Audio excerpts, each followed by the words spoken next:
Well, welcome to the first day of the World Championships in Croatia.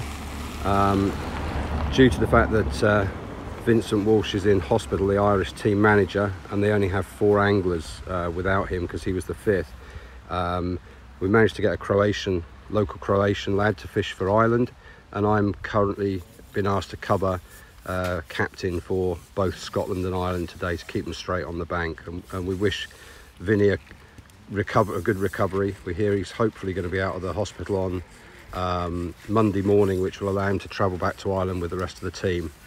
All the lads, all the Scottish lads and all the Irish lads are now on the boxes. Bait check's been done, and they're now finishing off their gear with about an hour left to the start of the competition. I'm here in C section at the moment, where Woody is on peg B15. It's a pretty good draw, I think, because the section along here, the boxes had tended to get a little bit better as you got down towards the right, and the section split is peg 17 today. So it's 1 to 17, and then 17 counts in both halves of the section, so it's 17 to 33. In his half of the section there's a few good teams, as there always are on these competitions. None of these teams are slouches. So we'll be keeping an eye on what's going on around him. But with only me to cover the 3 sections down here and 2 teams, it really is going to be just keeping them up to date with the fish count at the end of each hour, if I can get along, because it takes there's a big split between C and B sections, where they took the 2 sections out. So I'm likely, even on the bike, to take probably 25 minutes to get from one end to the other and get the fish counts off the boards. The key of this competition seems to be positive, and keep putting fish in the net. If you're not catching on a line, you need to really make a decision quite quickly and change. The practice has been quite good over the last couple of days anyway, and the guys are fairly confident. So we'll see how we go, and I'll keep you updated later on. I'm going to go down now to B and A section and tag on the end of this video a little picture of Davy Corcoran and Dave McCauley. I've now cycled down to B section, and on B1 we have big Davy Corcoran, and to keep him company on A section on peg 33 we've got James Dent from England, so a bit of banter in this peg, I suspect. And the good thing is that Davy's not having to fish against Denty, so the rest of Davy's section leads up to the right there, after the big gap. And again, I think we should be right end of the section here, because this is slightly deeper. It gets shallower up to the right.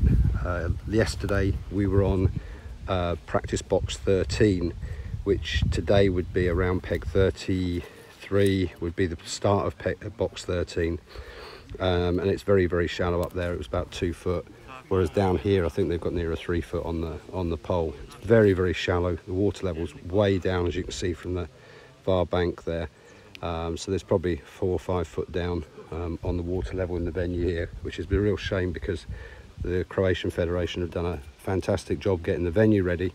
And unfortunately, the drought in Europe at the moment has kind of decimated it. And if you look across to the far bank, you'll see that the reeds are probably 1.5 meters out of the water at the roots. So, but it's the same for everybody, and there's loads of fish in here though. It's thousands of small bottle top skimmers, and when I say small, they're probably they're like sort of tiny bottle top skimmers that don't weigh anything. There's catfish, which weigh about 30 to 40 grams, which is probably the biggest fish you're going to catch fast. There's thousands of those in here.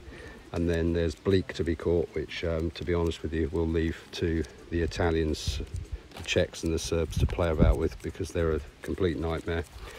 And then there's the odd Carasio and the odd bigger skimmer to be caught on the pole, but we found they also turn up on the whip line if you keep feeding it correctly.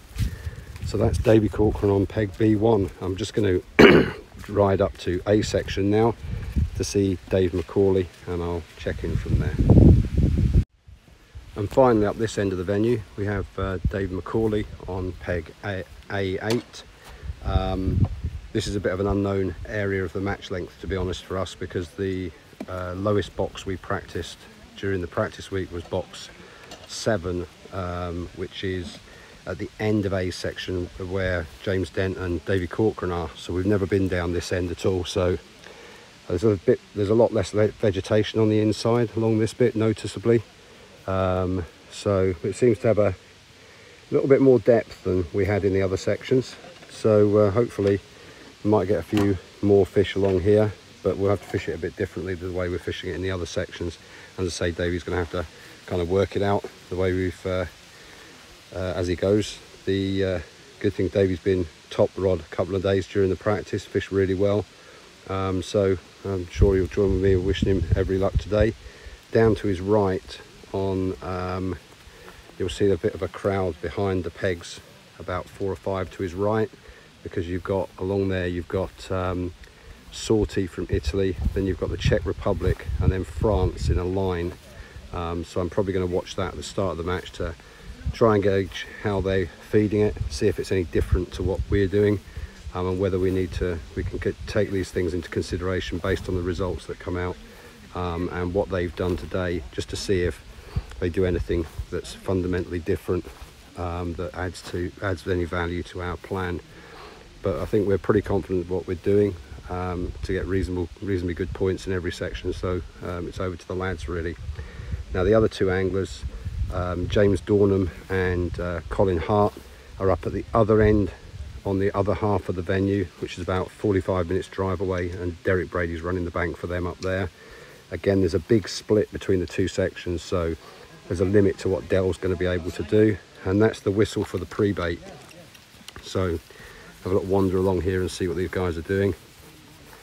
Sorty started loose feeding on that whip line straight away, and he's cupping everything in, which is interesting because they balled it yesterday. So a few people feeding with catapults out on a slider line. There's going to be lots of different approaches here.